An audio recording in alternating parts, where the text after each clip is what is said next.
Welcome to the Pub Date Podcast, the show where two book broads discuss what should happen before, during, and after your book publication date. Brought to you by Broad Book Group, with your hosts Vanessa Campos and Jen Dorsey.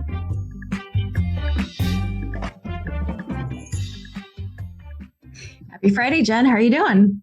Hey, happy Friday. Happy Friday. It's another day in books. As always, lots going on out there. How are you, ma'am? I'm good. Definitely collecting more books and exploring different types of books and authors and publishing houses, because as you know, the publishing world is ever evolving, ever changing. And there's more people, more smaller presses out there to challenge the big four. Is it still the four? As of today, 4, 5. Maybe 4. We'll see what happens with this whole Penguin and SNS kerfuffle that's going down in the courts. We'll see what shakes out there. We'll have to do a news roundup when all of that gets settled and see if they are going to be allowed to be the big monopoly that they want to be. Let's hope not. Let's hope not. Let's hope not. So, Jen, let me ask you a question, because I feel like this is open to interpretation. It depends on who you ask and what their experience with publishing is. But when you think of indie publishing, what do you think of? Ooh, it's a multi-leveled answer. All right. I'm not trying to be wishy-washy, but I think it's changed over time. What I think of now when I think of indie publishing is authors really taking ownership of their intellectual property and publishing books either themselves or under their own imprints or with a small group or within a cohort, so that they can kind of own that IP and they can take their book and go out there and do all the things they want to do with it, especially if they're people who have speaking platforms or they teach courses or they do masterminds. To me, that's what independent publishing is. I think it's different from self-publishing. Self-publishing means you're kind of going rogue and you're going to, hire a buddy to do the editing and you're going to try to use InDesign yourself, and which I do not advise at all.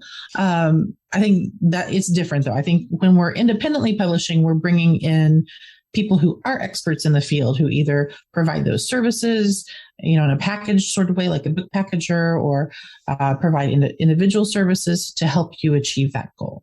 To me, that's what independent publishing is. But what do you think? What do you think it is?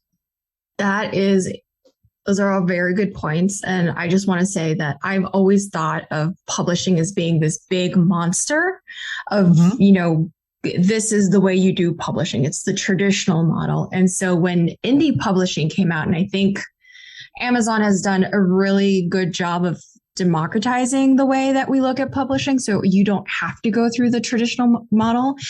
But I think when packagers like ourselves, because that's a service we offer, came out and said, we can help you because we've been in the business and we know how to do this.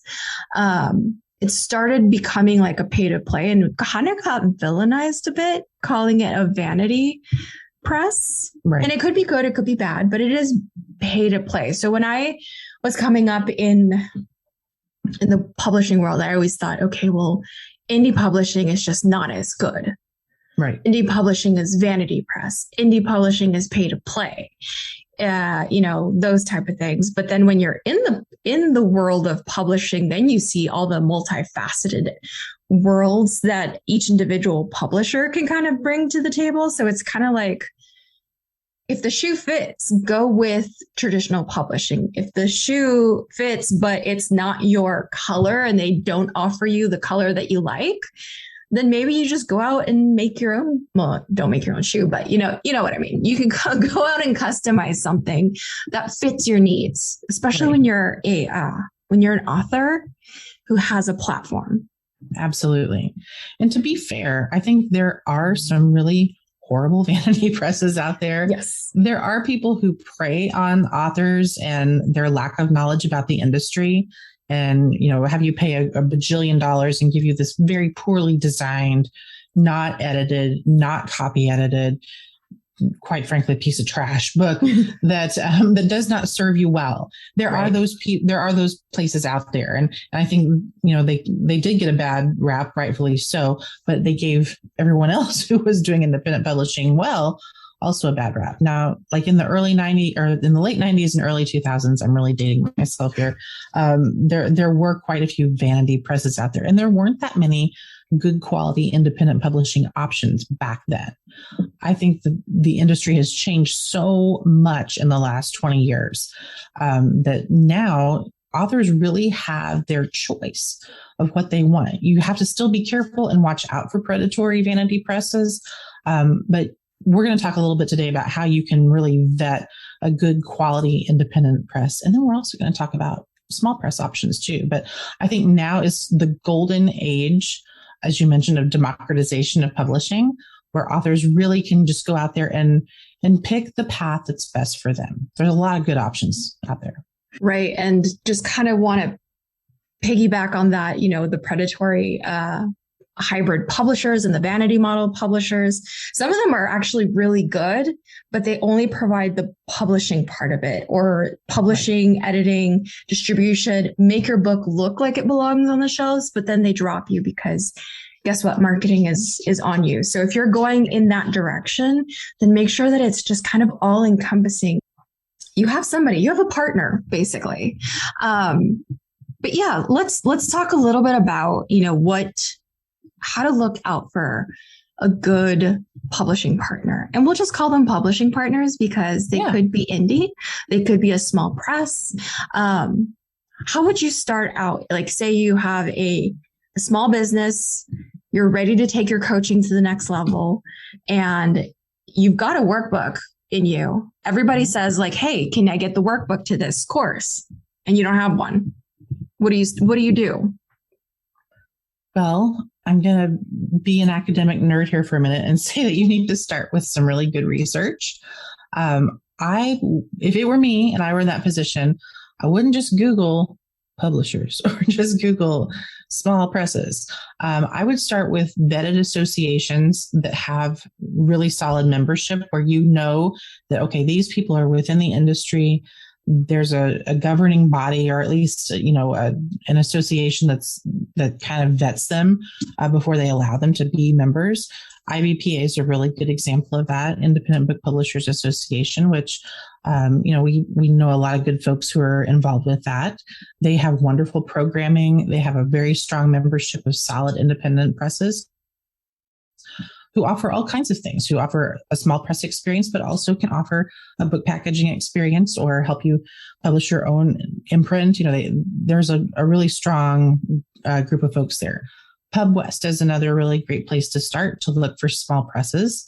They have some larger ones, and they have some other types of members like distributors or printers or what have you. But again, a really nice governing body of small independent publishers. So I would start there. Do your homework. If you see books that you like, that are similar to yours or that speak to you, see who publishes those books. If it's not a big smaller press, then do a little more legwork there.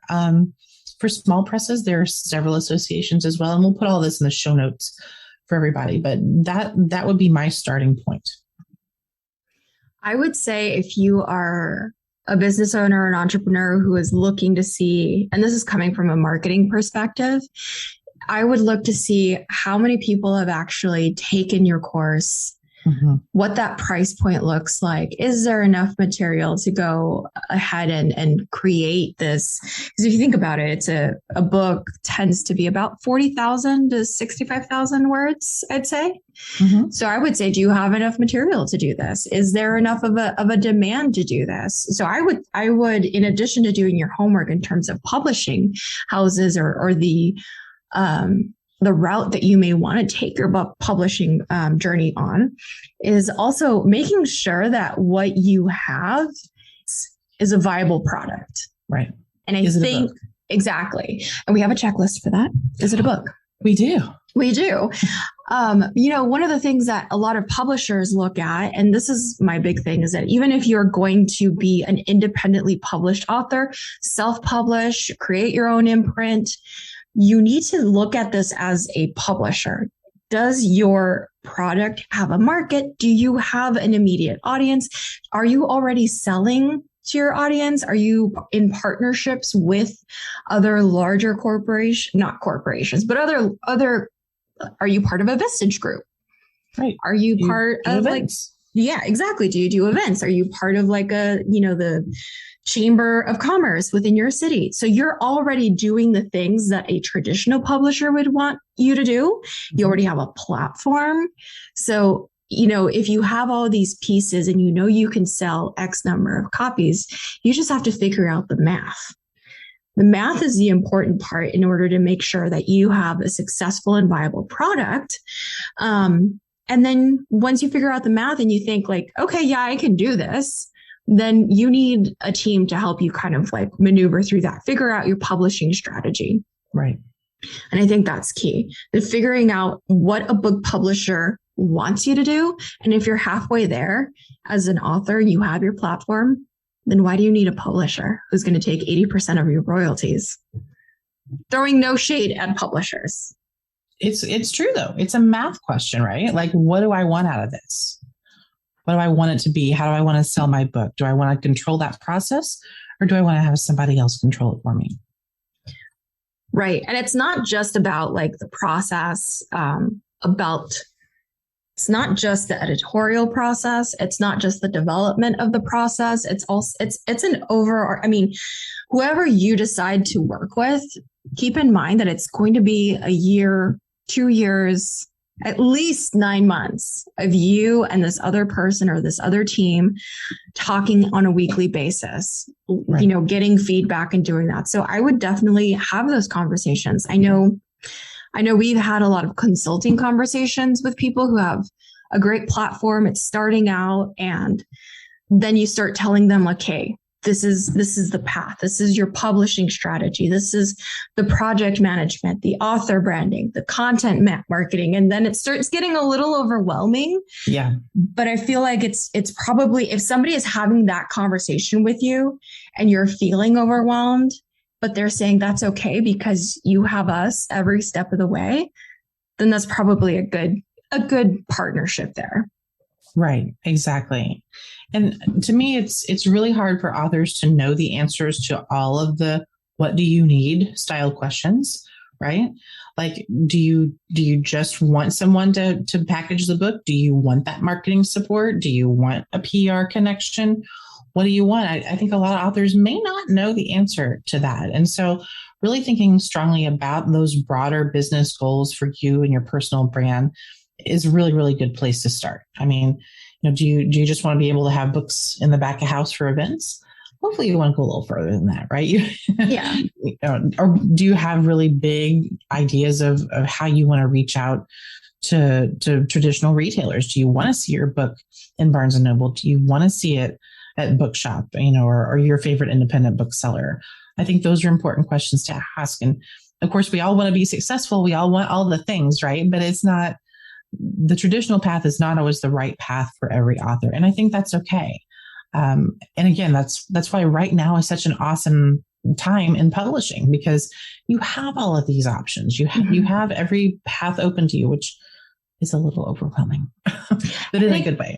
Yeah, it's overwhelming, but in a good way. But I would definitely be cautious if I'm an author and I'm talking to a book publisher, regardless of the path that they decide to take you on. And it just makes it seem so flowery. And it's like, we're just going to, and I know there's some places that do this, and I know some places that do this well, but if they just say, you know what, just sit down, tell us what your story is, and we'll take care of it. And you feel like really good about it. You're not nervous about it. One of my rule of thumbs is if I'm not nervous about it, that means I'm not excited about it. Mm-hmm. That means I'm probably not going to do the work for it. So that, I think that's another thing to consider. Is it too easy? Are they just buttoning things up? What else are they hiding? Unfortunately, publishing is like that. Yeah, right. Which kind of brings up the question of what's the difference then? We've talked a little bit about independent publishing. You can kind of be the master of your own situation there. But then there are small presses, which differ greatly from this model even. So should we dig into that? Yes. And I think a small press also varies. Right. I think a small press could be, really an indie publisher that is, willing to pay you an amount of money for your book to publish your book. And then what they do is they'll go ahead and they'll pay you in advance, or maybe they won't pay you in advance. I know a lot I know a lot of publishers that will do that. And the ability for them to not pay you in advance might mean that you're getting royalties from day one, and the royalties are higher, and it's more of a partnership. And those types of small press publishing are still able to deliver that distribution, that, deliver your book to launch to market. They have all of the skill sets to be able to do the SEO, the marketing, the metadata, all of the business side of things that you don't see, that Amazon and other, independent publishing tools help you kind of do. But that's just really the tip of the iceberg when you think about it. And it could be an independent publisher, could be, or a small press publisher, could be, something that is local, hyper local, dedicated to a topic in your area, dedicated to small business owners, dedicated to children's books. There's a home for every book out there. And I think that the big four or the big five have been looking at this, and they've been kind of gobbling up a lot of small presses. They have. Yeah. Because they know small presses and indie presses are mighty forces in the market, and people are ready to democratize that publishing experience. And I agree, you get really great one-on-one, hands-on outreach from small presses. Not to say it's not possible with a big behemoth of a house, but I think that, they're even more invested in your success as a part of their success as well. So I will sing the praises of small presses all day. I always famously say, whenever people ask me what my publishing journey is, I started at a very small press that only did books about Indiana. I mean, you can't get much more small press than that. It was very, very niche.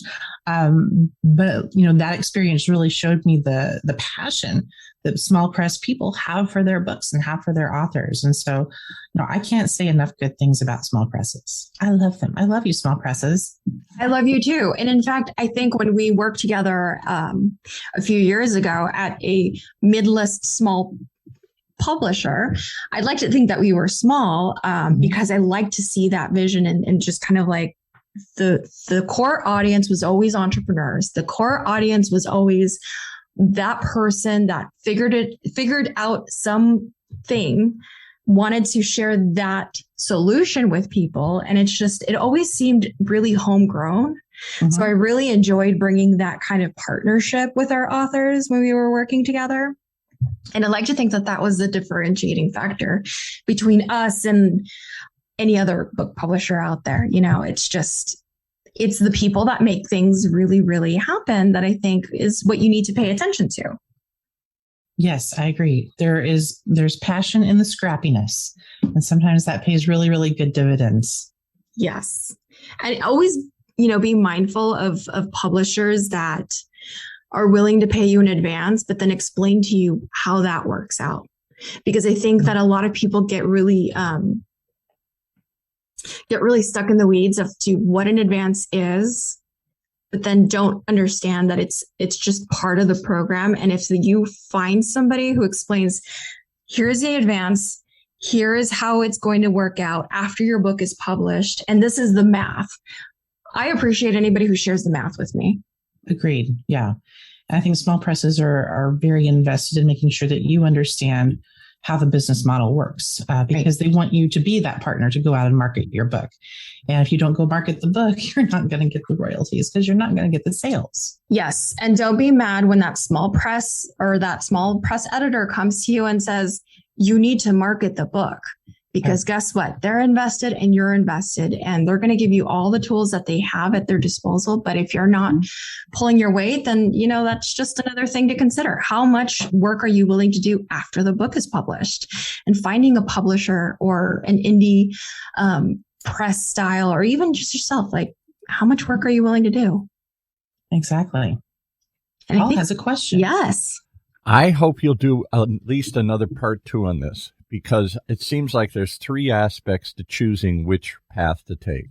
One is, are you looking to get paid up front? The traditional model. I'm going to write a book. Somebody's going to buy it from me. I'm going to get an advance to write it or an advance to publish it, and then I'll get some royalties. That's everybody's dream. But even in that world, you still got to go out and market and push it. The assumption was I could sit on a mountaintop, write my book, and then they would do the rest, and the checks would just flow in. Doesn't work that way, I don't think. No. All right, so that's one, is the money. The money. Other is, and the other is the marketing, and the editing. I hope you'll do a follow-up. There isn't time today to talk about this, but so many people come and they say, here, it's done. And then they go to a self-publisher, and this is good. I'll put a fancy cover on it, put a name, and we'll send it out. And it's not even a book. It's just a first chapter. I did this, I did this, I did this, I did this, buy my book. Well, what's the book about? In the old days, in the long distant past, if you got picked up by a publisher, part of what they did was turn it into a book. That's what you guys do. Very astute, Paul. That is actually what we do. We love joining authors wherever they are on their journey. A lot of people will come to us with an idea, and then we'll have to burst the bubble that says that's not really an idea. But, we don't leave you out in the wind. We definitely give you the tools. We give you suggestions because we want you to come back later on with your manuscript. We want you to go through that. One of the really cool things that we've developed is, we have workbooks, we have checklists, and then Jen has created a, write your proposal course, which you can definitely check out. So as an independent press, we give you the tools with Broad Book Group, but we did something really, really fun that we're kind of really nervous. And remember, I said, if it doesn't make me nervous, I'm not excited about it and I don't want to do it. But we did something really fun and kind of jumped into publishing. Jen, do you want to tell everybody about it? Oh my goodness. And then we got to wrap up because otherwise we're going to break it into part 2 and Jen's got to go. I know. Here's the big reveal. Coming to you in 2023 is Broad Book Press. This will be our small press, which is something we are so excited about. We will continue to offer our publishing services. We'll continue to offer independent publishing assistance for anyone who wants to do it and custom publishing. The press is something a little bit separate. The press is our foray into the small press world. And we are going to kick it off with a freshman class of amazing titles. We've got 2 authors signed now and a couple more getting ready to be onboarded. We're really thrilled. We're going to be featuring just the best in class nonfiction from people who are experts in their field in the areas of thought leadership, of marketing, of business, self-help, personal growth, all those areas that are really near and dear to our hearts. And we're going to have a special focus on women and voices of color. So we're just so excited to launch it and come along for the ride. Follow us at Broad Book Group and find out about more. More to come. All right. Well, I hope there's more of this conversation because I only got a gist of it. There are different paths. I'm still not sure what they do at each path. The promise of the do-it-all indie publisher or the self-publisher is you hand me the manuscript and out pops a book. But that usually just means they don't edit it. They might copy edit it or whatever you call it. They might clean up They may just lay it out into a PDF. You never know. You never know. But so often these people have an idea and they need somebody to develop it into a story. That's a different thing. Well, if anybody out there is interested or wants to even just tinker around, kick some tires, we have a services page on broadbookgroup.com. Check it out. You can listen to more of our podcasts. You can watch us on YouTube, which is something that we always thought was really nerve-wracking. But you know what? Watch us. Watch us stumble along with you. Exactly. All right. Thanks for joining us. Take us out, Jen. All right. We want to thank our producer, Paul Roberts, and our executive producer, Emily Carpenter-Pulskamp of Little Red Communications. We'll see you next time. We hope that you gained some valuable insights into the world of book publishing. Head over to broadbookgroup.com to learn more about us and all our services. And be sure to check out all our social media at Broad Book Group. Until then, keep publishing.